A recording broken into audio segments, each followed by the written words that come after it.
దేవుని నామానికి మహిమ కలుగునుగాక.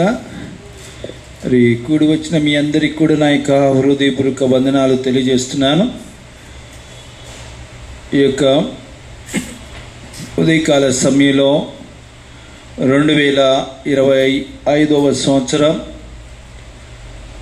ఆగస్టు మాసం 1వ తారీఖున ఈ రీతిగా మన మందిర పరిచర్య క్రమమును బట్టి ప్రతి నెల మొదటి వారమున మనము సమాజంగా కూడి మరి అందరి ప్రతి వ్యక్తి కొరకు, ప్రతి కుటుంబం కొరకు ఈ నెల ప్రారంభం నుండి ముగింపు వరకు కూడా ఆయన కాపుదల, ఆయన భద్రత, ఆయన కృప మనకు తోడుగుండాలని అందరి నిమిత్తము ప్రార్థించట కొరకు మనము మందిరంలో కూడుకోవటం మనము క్రమంగా నడిపిస్తబడుతున్నాం.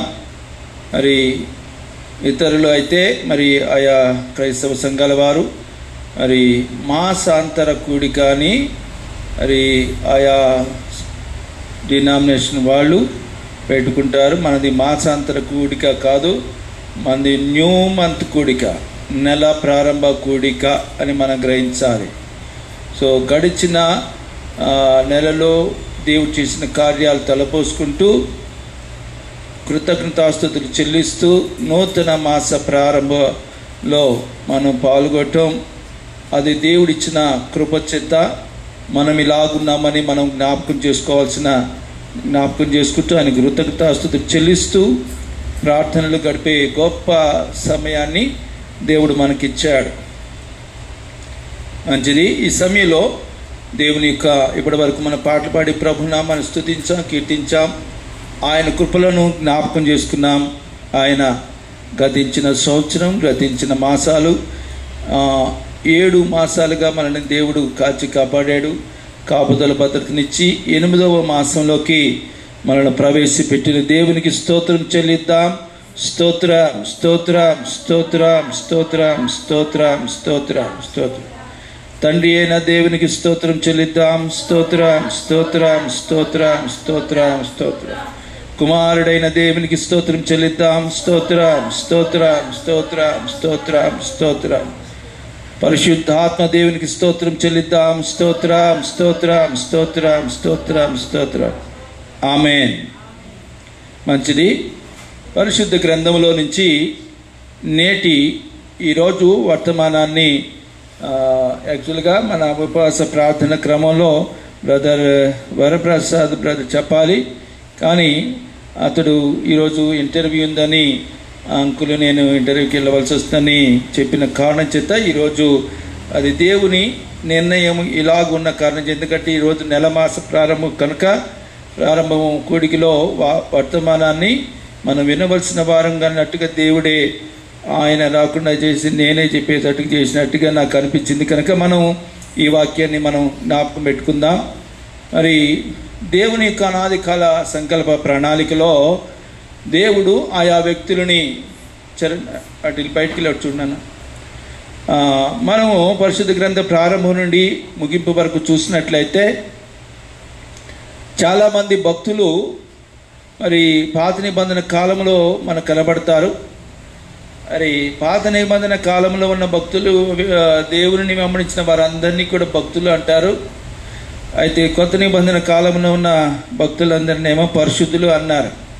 సో ఏది ఏమైనా ప్రారంభ దినాల్లో మరి కొంతమంది ప్రత్యేకమైనగా దేవుడు కొంతమందిని ఎన్నుకున్నట్టుగా చేసినట్టుగా మనకు కనపడుతుంది.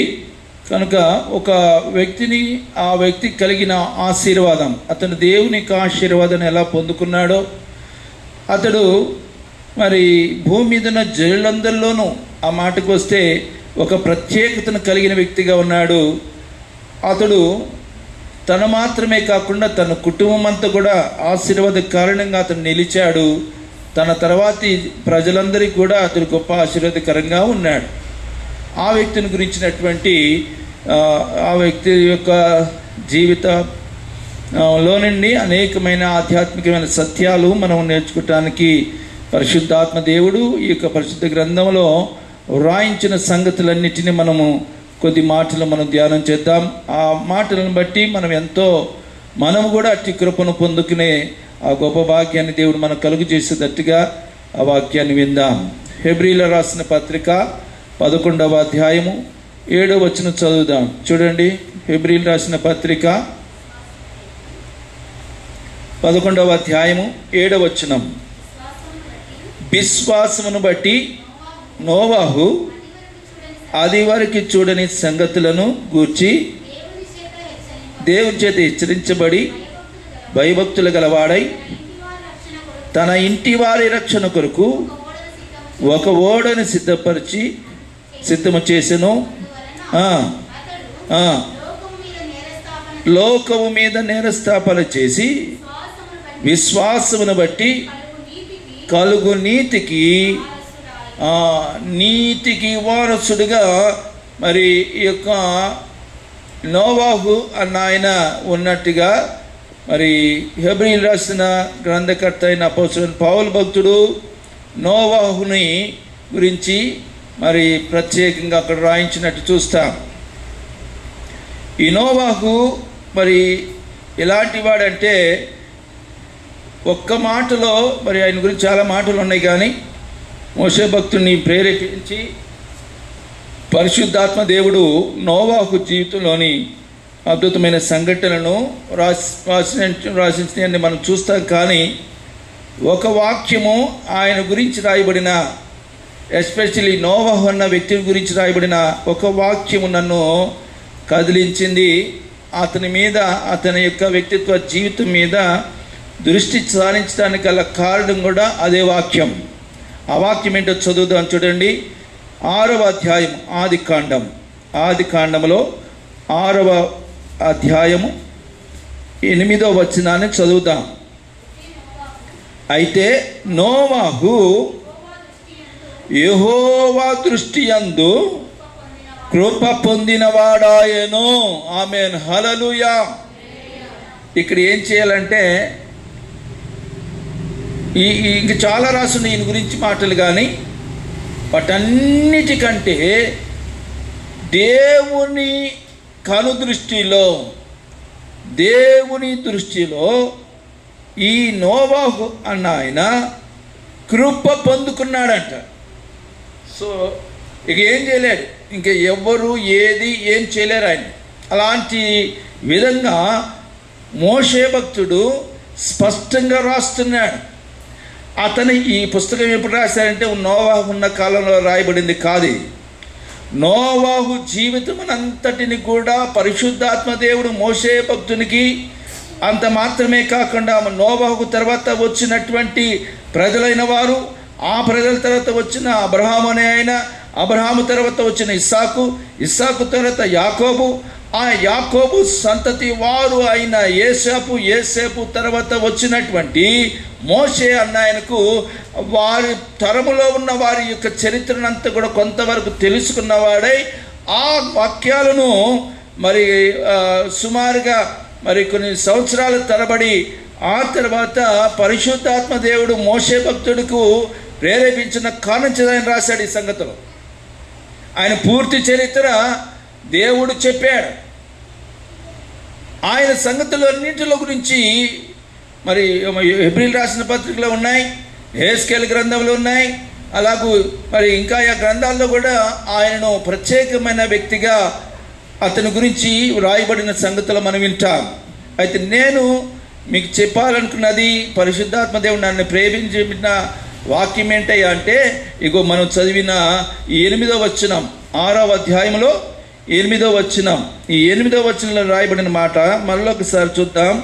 అయితే నోవాహు యెహోవా దృష్టి యందు కృప పొందినవాడాయను.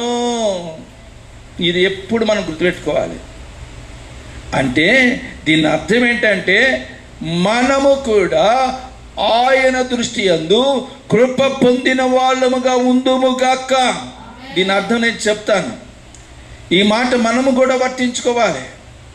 మనం ఎప్పుడైతే దీని వలన ఏం జరిగిందో తన జీవితంలో అంటే, ఈ కృప ఏం చేసిందంటే, నేను స్పష్టంగా తనని వివరించే ప్రయత్నం చేస్తాను.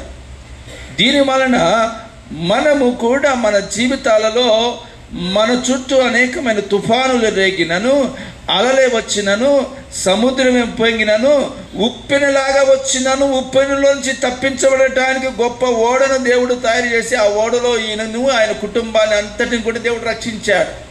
లేకపోతే ఆ 40 సంవత్సరాల పగలు అంటే 40 రోజులు పగలు రాత్రి ఆ కురిసిన వర్షానికి ఈయన కూడా కొట్టుకుని పోవాలి. నా చిన్నతనంలో అంటే 1970, 72 ఆ సంవత్సరం అంటే 72, 73, 74 ఆ సంవత్సరాల్లో నేను విన్నాను ఏంటంటే ఉప్పెన వచ్చిందని. ఉప్పెన అంటే ఏం లేదు, ఇల్లు మునిగిపోతాయి, మోకాళ్ళలోతు మరి లేకపోతే నడుములోతు నీళ్ళు కాదు, మొత్తం ఇల్లే మునిగిపోయేంతగా ఉప్పెన. సో అలాగనే ఆ దినాలలో, నోవాహు దినాలలో మొత్తం ప్రపంచమంతా కూడా నీటి చేత నింపబడిపోయింది. సమస్త జీవరాశులు చనిపోయాయి, మనుషులు చనిపోయారు. అయినప్పటికీ నోవాహు చనిపోవాలి, అది విషయం. మీకు అర్థమైందా? మరి అతడు కూడా చనిపోవాలి కదా. అతడు చనిపోలేదు, కారణం పడవ లేకపోతే ఓడ. ఆ ఓడ ఆత్మను ఓడలో అతడు ఉన్నాడు కనుక అతడు చనిపోలేదు. అతడు ఎందుకు చనిపోలేదంటే దేవుని యొక్క మహాకృప. అదే ఇక్కడ రాస్తుంది.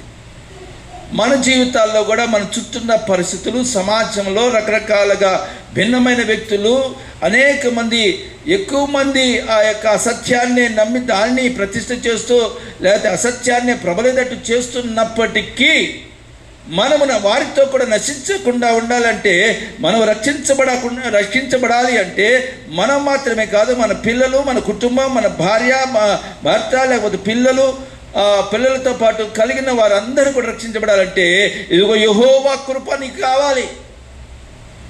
ఆ యెహోవా దృష్టి యందు నోవాహు కృప పొందినవాడు. మరి మన సంగతి ఏంటి? మనము కూడా ఆయన కృప పొందిన వారమా కామా? అది ఇప్పుడు మనం ప్రశ్నించుకోవాలి. మరొక మాట ఈ నోవాహుని గురించి నేను చదివిస్తాను, చూడండి.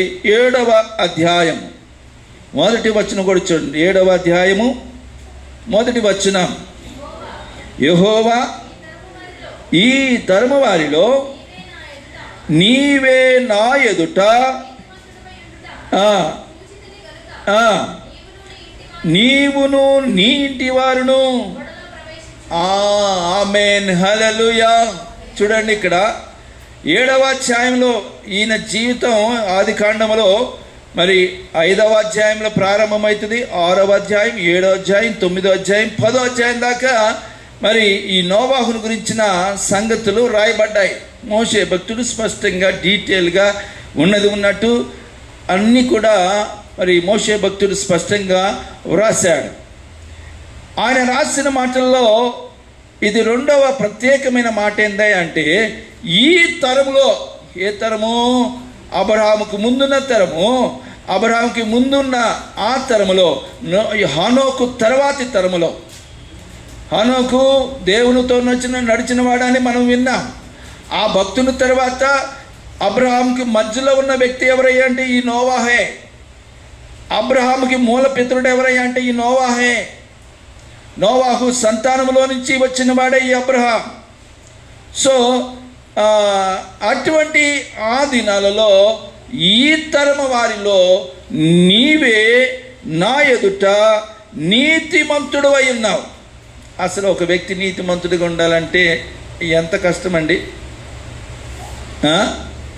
నీతిమంతుడు లేడు, ఒక్కడు లేడని బైబిల్ చెప్తున్నా.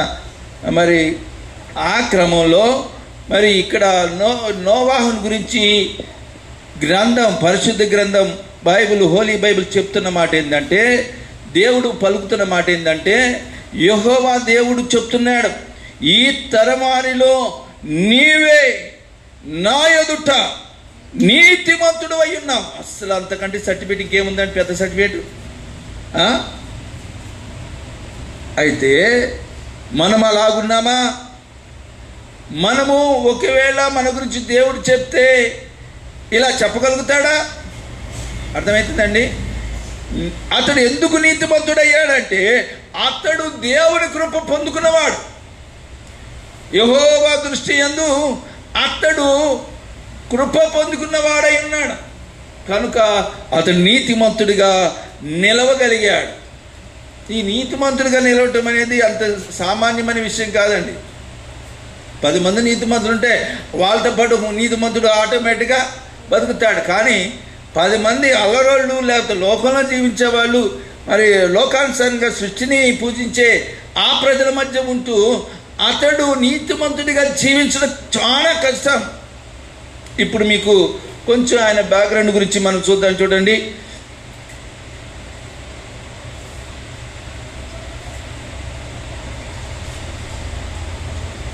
5వ అధ్యాయం.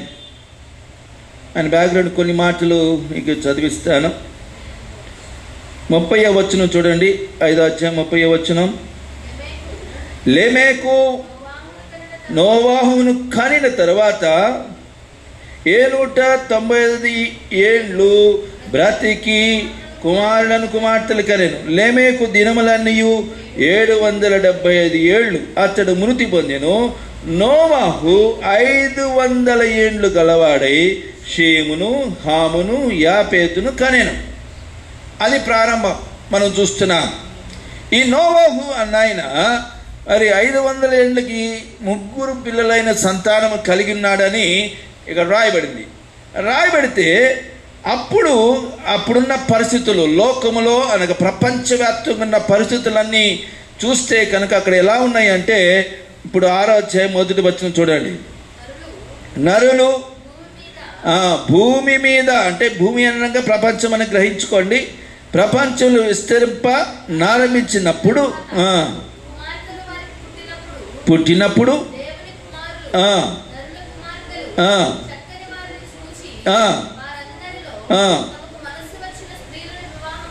వివాహం చేసుకున్నారు. అప్పుడు యెహోవా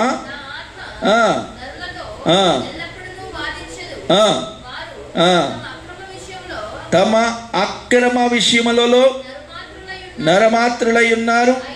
అయినను వారి దినములు తర్వాత చూడండి 5వ వచనం చదువమ్మా. నరుల చెడుతనము భూమి మీద గొప్పదనియు వారి హృదయము యొక్క తలంపులలోని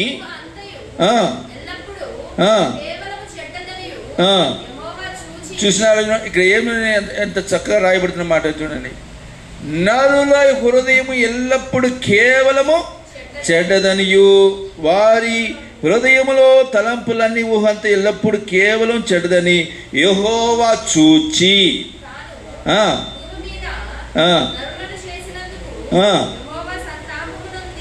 తన హృదయములో నొచ్చుకున్నాడు. అరే ఎంత పని అయింది అన్నట్టుగా, ఇలా అంటే ఆయన చేత కాలేదు అన్నట్టు కాదు. నేను వీరిని గురించిన తలంచిన ఆలోచనలకు వీరు భిన్నంగా ప్రవర్తించి వారి జీవితాలు నాశనానికి నడిపించుకుంటున్నారే, అయ్యో అని దుఃఖించాడు. ఆ దినాలలో ఎవ్వరు నీతిమంతులు లేరు. అక్కడ అందరూ పాపం చేసి వాళ్ళ హృదయంలో కేవలం తలంపులు కేవలం చెడ్డవని దేవుడు చూశాడు. అంతమంది భూమి మీద జనాలు ఉన్న విస్తరించిన దినాలలో ఎవరు అలాంటి వారు లేని దినాలలో నీతిమంతుడిగా లేరు, పరిశుద్ధులుగా లేరు, పవిత్రమైన జీవితాన్ని కలిగి లేరు. అయితే చూడండి 7వ వచనం చదువమ్మా. అప్పుడు యెహోవా నేను సృజించిన నరులను పురుగులను ఆకాశ పక్షాదులను భూమి మీద నుండకుండా తుడిచివేయుదును, సంతాపమునంది ఉన్నాను అని ఆయన హృదయమంతా కూడా దుఃఖముతో వేదనతో ఆయన బాధలోకి వెళ్ళిపోయాడు, నొచ్చుకున్నాడు, బాధపడ్డాడు, ఆయన ఎంతో వేదన చెందాడు. ఆ దినాలలో ఇప్పుడు చదువు నాయన 8వ వచనం. నోవాహు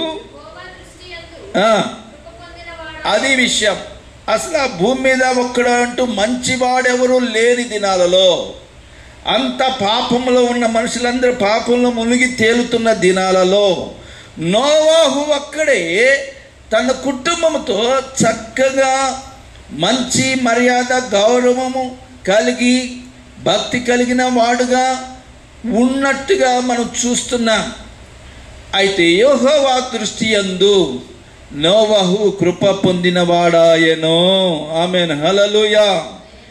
తర్వాత 9వ వచనం కూడా చదవమ్మా. అదిగో ఇక్కడ నోవాహు వంశం గురించి చెప్తున్నాడు. చాలామంది అంటే మా వంశేంద్ర బాబు మేమెవరు అనుకున్నాం, మా వంశేంద్ర అనుకున్నాం, మాది అలా పలానా వంశం, మాది దావీదు వంశం, మాది ఇంకా పలానా వారి వంశం అని, మా యూదా గోత్రం, మా గోత్రం, ఈ గోత్రం అని ఎగిసిపడే వాళ్ళు ఉంటారు. ఇక్కడ కూడా ఏమని రాసిందంటే నోవాహు యొక్క వంశావళి. అదిగో ఇప్పుడు ఎవరైనా ప్రగల్భాలు పలికే వాళ్ళు ఇది గుర్తుపెట్టుకోవాలి. ఏంద్రబాబు నీ పౌరుషం నా వంశం మా వంశాన్ని ఎగిసి పడుతున్నావు. ఇక ఈ మాటిని ఏ మాట వినాలి? ఇది నోవాహు నీతిపరుడు. ఆమేన్, హల్లెలూయా. మీ వంశంలో ఎవరైనా నీతిమంతులు అని వాళ్ళంగా జ్ఞాపకం చేసుకుని ఎగిరిపడు ఉన్నారా? ఉన్నట్లయితే వారిని బట్టి నువ్వు గర్వపడు. ఇక్కడ చూడండి దేవుడు ఏం రాయించాడంటే నోవాహు నీతిపరుడు. మొట్టమొదటి పాయింట్ ఈ మాట గుర్తుపెట్టుకోండి. ఆల్రెడీ 7వ వచనంలో మనం చదివాం, దానికి ముందు మళ్ళా 6వ వచనంలో కూడా మోషే భక్తుడు రాశాడు. నోవాహు ఎలాంటి వాడంటే నీతిపరుడు. అక్కడేమో దేవుడు మాట్లాడాడు ఏమని? యెహోవా దృష్టి యందు మరి నోవాహు కృప పొందినవాడాయనని రాయబడింది అక్కడ. అయితే ఆ కృప పొందిన కారణాన ఆ వ్యక్తి ఎలా ఉన్నాడో అతని క్యారెక్టర్ గురించి రాస్తున్నాడు. మొట్టమొదటిగా అతడు ఎవరంట? నీతిపరుడు. రెండోది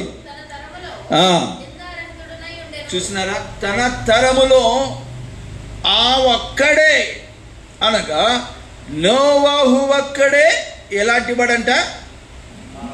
నిందారహితుడు. చూసినారా? మనము ఏనన్నా మనం చెప్పుకోవచ్చు, కానీ ఈ మాటలు మనల్ని గురించి ఎవరైనా చెప్పడం చాలా కష్టమైన మాటలు ఇవన్నీ. నిందలు లేని వారంగా, నిందారహితుడుగా అతడు బ్రతికాడని చెప్పబడుతుంది. అతడు నీతిమంతుడిగా బ్రతికాడని చెప్పబడుతుంది. 3వ మాట చూడండి. నోవాహు అది కాదు అరే వీళ్ళందరూ లోకంతో పడి చట్టబట్టాలు వేసుకుని విస్తారమైన పాపం చేస్తున్న దినాలలో నోవాహు ఏమై ఉన్నాడంట? దేవునితో నడిచినవాడు. ఇంక చాలా అంతకంటే ఏం కావాలండి? సర్టిఫికేట్ల మీద సర్టిఫికేట్లు వస్తున్నాయి నోవాహు గారికి. నేనేమంటానంటే ఆయన సర్టిఫికేట్లే కాదు, ఆ పిల్లలకు కూడా ఆ ఫలాన్ని కలిగేటట్టు చేసుకున్నాడు అతను. చూడండి ఇంకా మనం ముందుకు చదివితే షేము హాము యాఫెతును నోవాహు కనెను. ఏముందంటే భూలోకం అంతా, నేను అన్నా కదా ప్రపంచం అన్నా, ఇక్కడ ఏం భూలోకం అని రాసింది. ప్రపంచంలో ఉన్న వారందరూ ఎట్టున్నారంట? చెడిపోయి ఉన్నారు. వాళ్ళ హృదయంలో ఆలోచన కేవలం చెడ్డది, విస్తారమైన పాపం చేస్తున్నారు. దేవుని మీద అంటే లెక్క లేకుండా బ్రతుకుతున్నారు. దేవునితో మాకు జోలు లేదు అంటున్నారు. మేము చేసేదే కరెక్ట్ అంటున్నారు. అప్పుడు ధర్మశాస్త్రం లేదు, 10 ఆజ్ఞలు లేవు, ఏమి లేవు. హనోకు ఎప్పుడైతే చనిపోయి వెళ్ళిపోయాడో ఆ తర్వాత ఎవరున్నారో అలాంటి వారు దేవునితో నడిచిన వారంటే నోవాహే కనబడ్డాడు దేవుడికి. ఆమేన్, హల్లెలూయా. మనము కూడా అలాగున దేవుని దృష్టిలో ఉందుముగాక, దేవునితో నడిచిన వారం అన్నట్టు పేరు కలిగి ఉందుముగాక. మన గురించి కూడా దేవుడు అలాగు పలుకునుగాక. హల్లెలూయా. ఇంకా అద్భుతమైన మాటలు ఆయన గురించి రాయబడిన మాట కూడా మనం చదువుతాం. చూడండి, ఒక్కొక్క వచనాన్ని నీ ముందు ఉంచుతాను. ఇప్పుడు చదివించిన అన్నీ కూడా మీరు జాగ్రత్తగా మీరు మీ మా హృదయాలలో మరి జ్ఞాపకం ఉంచుకోవాల్సిందిగా మనం చేస్తున్నాను. ఆ తర్వాత మనకు తెలుసు దేవుడు నోవాహుకు ఓడ చేయమని, ఆ ఓడలో మీరందరూ ప్రవేశించండి, మీతో కూడా ఆ జంతువులను, పక్షులను, ఆ పశువులను వాటన్నిటిని కూడా దానిలో చేర్చమని చెప్పాడు. అది చెప్పినప్పుడు చూడండి, అది వరకు చూడని సంగతులు అంటే అప్పటిదాకా అసలు భూమి మీద వర్షం అనే క్వశ్చనే లేదు. ఈయనేం చెప్తున్నాడు, నోవాహు వర్షం వస్తుందయ్యా వర్షం వస్తుందయ్యా అంటే ఈయనకి పిచ్చి పట్టింది, వర్షం రావటమేంది, ఎవ్వరు కేర్ చేయలేదు. కానీ ఈయన మాత్రం నమ్మాడు, విశ్వాసం, అందుకని విశ్వాసవీరుల జాతులకు వెళ్ళాడు. ఈయన మాత్రమే దేవుని మాటను విని విశ్వసించి ఊరుకోవటం కాదు. ఏమని రాసిందంటే లేఖనము, ఇప్పుడు చదవండి 6వ అధ్యాయము 22వ వచనం చూడండి. 22వ వచనం నాన్న. ఏం చేశాను?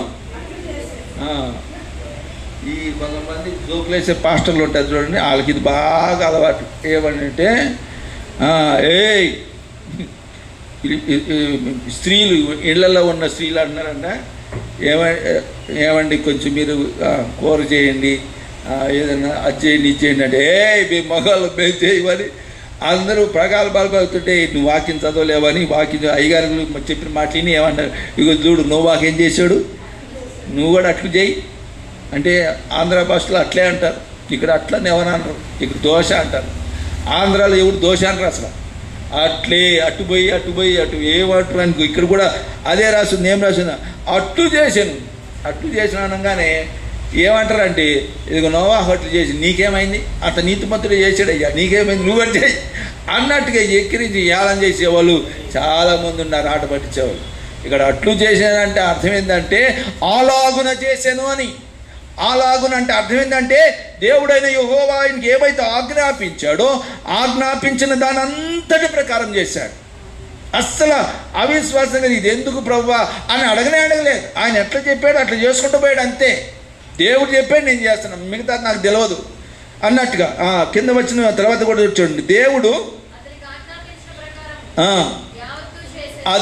అది ఇంపార్టెంట్. అట్లంటే ఆటలు కాదు, దేవుడు చెప్పినట్లు అని అర్థం. ఆజ్ఞాపించినది యావత్తు కూడా చేశాడంటండి. నేడు ఉన్న మన దినాలలో మనము అట్లు చేస్తున్నామా ఎట్లు చేస్తున్నాము అని మనం గ్రహించుకుంటే దేవుడు చెప్పింది ఒకటి మనం చేసేది ఒకటి, అందుకే మనకి తిప్పాలి. అర్థమవుతుందా? మనకి సమస్యలు ఎందుకు వస్తున్నాయి, కష్టాలు ఎందుకు వస్తున్నాయి అంటే దేవుడు చెప్పింది ఒకటి మనం చేసేది ఒకటి. కానీ నోవాహు అలా లేడు. అతడు నీతిమంతుడు, అతడు నిందారహితుడు, అతడు దేవుడితో నడిచినవాడు, అతడు నీతిపరుడు, యెహోవా దృష్టి యందు కృప పొందినవాడు. కనుక అతడు ఏం చేశాడంటే యెహోవా చెప్పినట్టుగా చేశాడంటండి. కారణ ఆ గొప్ప ప్రళయం, జల ప్రళయం నుంచి తప్పించబడ్డాడు. మనం కూడా ఆ జల ప్రళయంలో పడి ఆనాడు మనుషులందరూ కొట్టుకుపోయారు, చచ్చిపోయారు. అలాగ జల ప్రళయంలో కొట్టుకొని పోకుండా ఈ నోవాహును దేవుడు ఓడలో క్షేమంగా నీటి నుండి రక్షించాడు, నీటిలో నుంచి రక్షించాడు. మనం నీటిలో అంటే అర్థం ఏంటంటే ఇది ఓడ అంటే రక్షణ ఓడని దాన్ని ఆధ్యాత్మిక భాషలో చెప్తారు. ఈ నీటిలో నుంచి రక్షించబడ్డాడు అన్నట్టుగా బాప్తిసం పొందాడు అని. ఆ విధంగా మరి అనేకులు చెప్తూ ఉంటారు, మనం గమనిస్తాం. ఇప్పుడు చూడండి ఇంకొక మాట ఇక్కడ రాస్తుంది 7వ అధ్యాయంలో 5వ వచనం కూడా చూడండి. 7వ అధ్యాయం 5వ వచనం. తనకు యెహోవా ఆజ్ఞాపించిన ప్రకారం నోవాహు యావత్తూ చేశాను. అస్సలు ఏంరా బాబు నీకేం చెప్పాను, నువ్వేం చేస్తున్నావు అని అసలు అడిగించుకోలేదంట. ఆయనకి ఇచ్చిన అసైన్మెంట్ అంతా ఏంటి, ఓడ తయారు చేయాలి, ఓడ కొలతలు చెప్పాడు. ఇంత పెద్ద ఓడ ఏం చేసుకోను అనొచ్చు అనుకుంటా. ఎంత పెద్ద ఓడ ఎందుకు ప్రభువా, ఇది నేను మా వాళ్ళు ఉన్నారంటే చిన్న బోట్ అయితే సరిపోతుంది కాబట్టి నీకనేది ఎందుక నేను చెప్పినట్టు అసలు అలా డిస్కషనే లేదు. ఆయన చెప్పినది యావత్తు చేశాడంట. అది మోషే రాస్తున్నాడు, దేవుడు రాయించాడు. మనం నిజంగా విశ్వాసం కలిగిన వారమైనట్లయితే మనం ఇలాగ చేయాలి. ఎందుకు ఇలాగ చేస్తున్నావని అడిగేవాళ్ళు బోళ్ళంతమంది ఈరోజు తెలివి ఎక్కువైపోయి అడుగుతుంటారు. దేవునికి సలహాలు చెప్పేవారు, దేవుల్ని ఇలా చేస్తే బాగుంటుందేమో యేసయ్య అనేటోళ్ళు బోలంతమంది సేవకులు విశ్వాసులు తయారైపోయిన దినాలు. ఆనాడు కూడా అటువంటి మహా ఆరితేరిపోయిన వాళ్ళు ఉన్నారు. అలాగున్న వారి దినాలలో నోవాహు యెహోవా చెప్పినదంతా కూడా ఆ ప్రకారం చేశాడు, యావత్తూ చేశాడు. అయితే నేనేం చెప్పేది ఏంటంటే, మనమందరం కూడా దేవుడు మనకు ఇచ్చిన ఆజ్ఞాలను ప్రకారంగా ఆ ప్రకారం యావత్తు చేయుదుముగాక. హల్లెలూయా. ఎప్పుడైతే మనం అలాగూ చేస్తామో మనము కూడా ఆ మహా జల ప్రళయం నుంచి తప్పించబడినట్లుగా మనము కూడా మన ముందున్న మనం నశించిపోయటానికి ఆ నిలయమైనటువంటి దానికి సంబంధించిన ఆ పరిస్థితుల్లో నుంచి దేవుడు మనల్ని కూడా తప్పించే దేవుడు అయి ఉన్నాడు. ఆమేన్. హల్లెలూయా. అలాగే మరికొన్ని మాటలు మనం చూద్దాం. చూడండి,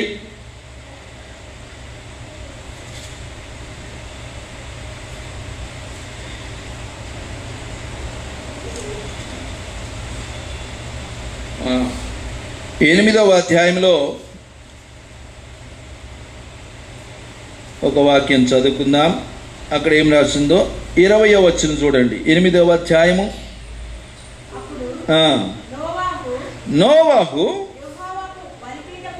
యెహోవాకు బలిపీఠము కట్టి పవిత్ర పక్షులన్నిటిలోను కొన్ని తీసుకొని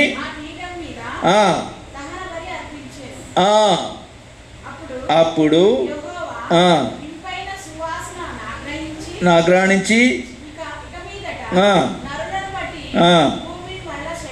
చాలు. ఇక్కడ మనం చూస్తే ఈ నోవాహు ఎప్పుడైతే జలప్రళయం అంతా వచ్చి నీరు అంతా మళ్ళీ సముద్రంలోకి వెళ్ళిపోయిందో అప్పుడు ఆ ఓడల నుంచి బయటికి దిగి వచ్చిన వాడై ఆయన చేసిన అద్భుతమైన ఒక కార్యం ఏంటంటే బలిపీఠం కట్టాడు యెహోవాకు. అర్థమైందా? బలిపీఠము కట్టాడు అంటే అర్థం ఏంటి? బలిపీఠం ఎందుకు కడతారు? నేను ముందు చెప్పిన పోయిన వారాల్లో మనకు చెప్పినా కదా మీకు. కీర్తన గ్రంథం చెప్పేటప్పుడు చెప్పిన బలిపీఠం అంటే ఏందో చెప్పిన. బలిపీఠం ఎందుకంటే బలి ఇవ్వటానికి. బలి ఇవ్వటం అంటే ఏంటి? అది జంతువులను వధించటానికి ఆ ఇచ్చే టేబుల్ లాంటి ప్లేస్నే బలిపీఠము అంటారు. సో ఈ బలిపీఠం మీద బలి ఇవ్వటానికి అది తయారు చేస్తారు. సో ఇక్కడ ఈయన కూడా ఒక బలిపీఠం కట్టినట్టు చూసాం. అబ్రహాం విషయంలో చెప్పాను మీకు. సో ఇక్కడ కూడా అబ్రహాం కంటే ముందున్న తరంలో ఈ నోవాహు కూడా ఏం చేశాడు? బలిపీఠం కట్టాడు. బలిపీఠం కట్టి దహన బలి అర్పించినట్టు చూస్తాం. ఏమర్పించాడు ఆయన? ఆ పీఠం మీద దహన బలి అర్పించాను. దహన బలి అంటే కాల్చివేయటం. అగ్ని చేత ఆ వధించబడిన పశువును లేకపోతే ఆ జంతువును ఆ పశువును ఏం చేయాలి? కాల్చేయాలి. అది దేవునికి ఇష్టమైన కార్యముగా ఇక్కడ మనం చూస్తున్నాం. దీన్ని మరి నోవాహు చేసినట్లుగా మనం చూస్తున్నాం. అబ్రహాము మాత్రమే బలిపీఠంను కట్టినవాడు కాదు, యాకోబు బలిపీఠం కట్టినవాడు మాత్రమే కాదు, నోవాహు కూడా ఆ విధంగా బలిపీఠము కట్టినవాడు ఉన్నాడు. బలిపీఠము అనగా దేన్ని సూచిస్తూ ఉందంటే ఆరాధన. బలిపీఠం అంటే ఏంది? అంటే సాక్రిఫైస్ టు సబ్మిట్ ద మన అర్పణను సమర్పించటమే. ఆ అర్పణలు ఏదైతే ఉన్నాయో ఇది ప్రారంభ దినాల నుంచే ఉంది, అనగా ఆదాము దినాల నుండే ఉంది. మరి హేబేలు అన్న ఆయన ఏం చేశాడు? కయ్యూను కంటే హేబేలు శ్రేష్టమైన కోడెను దూడను బలి ఇచ్చాడు. అర్థమైంది కదండి? అప్పుడే బలిపీఠం ఉంది. సో అదే క్రమంలో నోవాహు కూడా ఆ ఓడలో నుంచి బయటికి వచ్చి క్రొవ్విన వాటిని బలి ఇచ్చినట్టుగా మనం చూస్తాం. అంటే దేవునికి అర్పణ ఇచ్చిన వాడుగా ఉన్నాడు. దేవుని జ్ఞాపకం చేసుకుంటూ కృతజ్ఞతగా చేసిన వాడుగా ఉన్నాడు. ఈ బలిపీఠము, ఈ అర్పణ, ఇది ఒకటి ఆరాధనకు గుర్తుగా ఉంది. రెండోది దేవునిని జ్ఞాపకం చేసుకుంటానికి గుర్తుగా ఉంది. మూడవది దేవునితో మాట్లాడటానికి గుర్తుగా ఉంది, అనగా ప్రార్థనకు గుర్తుగా ఉంది. సో మరి ఈ మాటలు మనం గ్రహించుకోవాలి. ఇక అయిపోయింది, నీళ్ళు పోయినా నేను బతికేసినా ఇక నా ఇష్టానుసారం నేను వెళ్ళిపోవటాన్ని లేదు. దేవుని జ్ఞాపకం చేసుకున్నవాడిగా, దేవునికి ప్రార్థించేవాడిగా, ఆరాధించేవాడిగా, స్తుతులర్పించేవాడిగా, బలులర్పించేవాడిగా అతడు ఉన్నట్టుగా మనం చూస్తున్నాం. సో అది మీరందరూ కూడా జ్ఞాపకం చేసుకోవాలి. ఇప్పుడు 9వ అధ్యాయంలో మొదటి వచనం కూడా చదవండి. మరియు దేవుడు నోవాహును అతని కుమారులను ఆశీర్వదించి చాలు. ఇప్పుడు చూసినారా, నోవాహు మాత్రమే కాదు, నోవాహును ఒక రాయించిన మాట, దేవుడు మోషే భక్తుని చేత రాయించిన మాట ఏంటంటే, దేవుడు నోవాహును అతని కుమారులను ఆశీర్వదించాడు. ఆమేన్, హల్లెలూయా. నీతి మరణములోనికి నుండి రక్షిస్తుంది. నీతిమంతుడు విశ్వాసములుగా జీవిస్తాడు. నీతిమంతుడు ఆశీర్వాదానికి పాత్రుడైతాడు.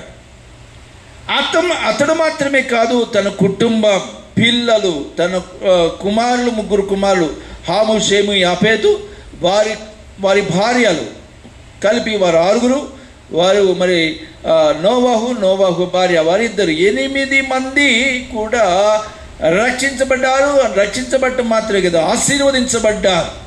ఆశీర్వాదంగా వారు పొందుకున్నట్టుగా మనం చూస్తే ఈ మాట మీరు జ్ఞాపకం పెట్టుకోండి.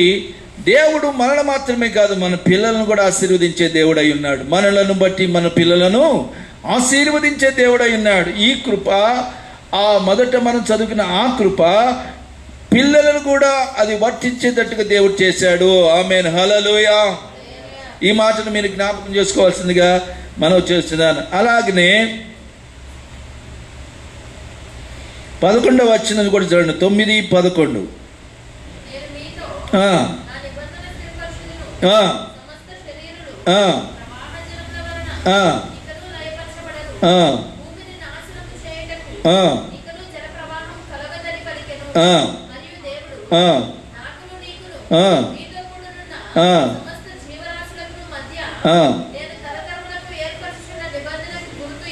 ఇదే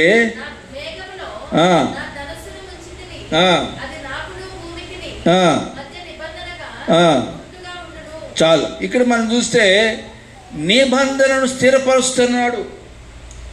అది దానికి గుర్తు ఇంద్రధనుస్సు అన్నాడు. ఈ ఇంద్రధనుస్సు ఏదైతే ఉందో అదే గుర్తు అని చెప్పాడు. కనుక వారిని దేవుడు నిబంధన స్థిరపరిచి వారిని మరి లయము కాకుండా వారిని ఆశీర్వదించి వారిని స్థిరపరిచినట్లుగా మనం చూస్తున్నాం. అయితే చివరిగా ఈ మాటలన్నిటిని బట్టి మన హృదయాల్లో మనం ధ్యానం చేసుకుందాం. ఒకటే సందేశం, నోవాహు అతడి యొక్క భక్తిని మనం ఎలా గ్రహించగలుగుతామంటే, అందరూ పాపం చేసిన వారై ఉన్నారు, అందరి ఊహ చెడ్డదిగా ఉంది, భూమి మీద మనుషులందరూ పాడైపోయిన ఆ దినాలలో నోవాహు ఒక్కడే దేవుని నమ్మిన వాడుకున్నాడు. నోవాహు ఒక్కడే విశ్వసించిన వాడుకున్నాడు. నోవాహు ఒక్కడే దేవుడు అతడు నమ్మిన కనుక అతడు నీతిమంతుడైనాడు అన్నట్టుగా దేవుడు ఈ తరం వారిలో నీవే నీతిమంతుడు అన్నట్టుగా దేవుడు చెప్పినట్టుగా, నిందారహితుడని చెప్పబడినట్టుగా, నీతిపరుడని చెప్పబడినట్టుగా, దేవునితో నడిచిన వాడని చెప్పబడినట్లుగా, మరి దేవుడు నోవాహును మాత్రమే కాకుండా నోవాహు పిల్లలను కూడా దేవుడు ఆశీర్వదించినట్లుగా, మరి నోవాహు పిల్లలు మాత్రమే తన భార్యను ఆశీర్వదించాడు. వారి ద్వారా సంతానం మరొక తరం ప్రారంభమైంది. నోవాహు ముందున తరం మొత్తం నీళ్ళ కలిసి చనిపోయారు, సర్వము నాశనం అయిపోయింది. ఇప్పుడు క్రొత్త తరం ప్రారంభమైంది, అదే నోవాహు తరము. ఆమేన్, హల్లెలూయా. అబ్రహాముకు మూలపితృడు ఎవరైనా చూస్తే అతడే ఈ నోవాహు అని మనం గ్రహించాలి. సో నోవాహు చేసిన ఆ భక్తి జీవితంలో అతడు భయభక్తులు కలిగిన వాడు అయినందున అని రాయబడుతుంది. మరి మిగతా ప్రవక్తల గ్రంథాల్లో దానియేలును, యోబును, నోవాహును ఈ ముగ్గురిని కూడా ఒక్క చోట కలిపి రాయిస్తారు. ఎందుకంటే తమ్మును మాత్రమే కాకుండా తమ కుటుంబాన్ని కూడా రక్షించుకున్న వారిలో వీరున్నారని చెప్పి లేఖనంలో పరిశుద్ధాత్మ దేవుడు 2-3 చోట్ల ఆ విధంగా రాయించాడు. చివరికి ఈ మాట ఒకటి చదివి మనం ముగించుకుందాం. 29వ అధ్యాయం 9వ అధ్యాయంలో 29వ వచనం చూడండి.